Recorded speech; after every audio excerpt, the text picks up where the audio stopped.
जय श्री राधे, जय श्री कृष्ण। एक श्लोक है आचार्य चाणक्य जी का है, नीति शास्त्र का। उन्होंने हमें एक इस श्लोक के माध्यम से बताया है किस प्रकार किसका परित्याग कौन कौन कर देता है। जैसे कि श्लोक है, निर्धनम पुरुषम वेश्या प्रजा भगनम नृपम त्यजेत खगाबीत फलम वृक्षम भुक्त्वा चाभ्यगताम्यहम्।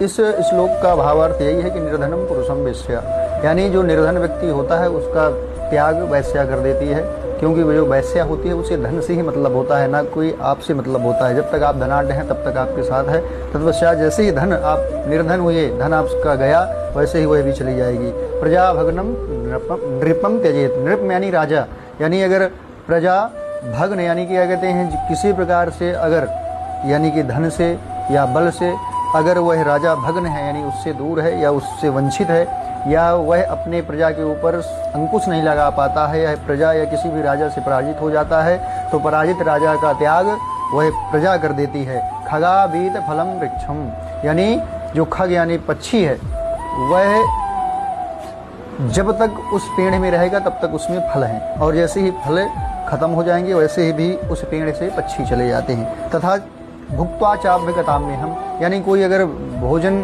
करने या भिक्षुक आया हो या भूखा कोई व्यक्ति है, वह आपके घर में आएगा और खाना खाएगा, उसी प्रकार और तत्पश्चात जैसे ही उसकी क्षुधा की तृप्ति होगी वह घर का परित्याग करके चल जाएगा। इसलिए इन विशेष चीज़ों का ध्यान देना चाहिए। जैसे कि धन है तो वैश्या तब तक है, इसीलिए कुछ चीज़ें हैं जो कुछ समय के लिए, और वह पूर्ण रूप से जब तक परिपक्व नहीं है या उन सभी चीज़ से सुसंचित नहीं है तब तक उनका ज्ञेय नहीं होता है। इसलिए इन चीज़ों का ध्यान रखें। जय श्री राधे, जय श्री।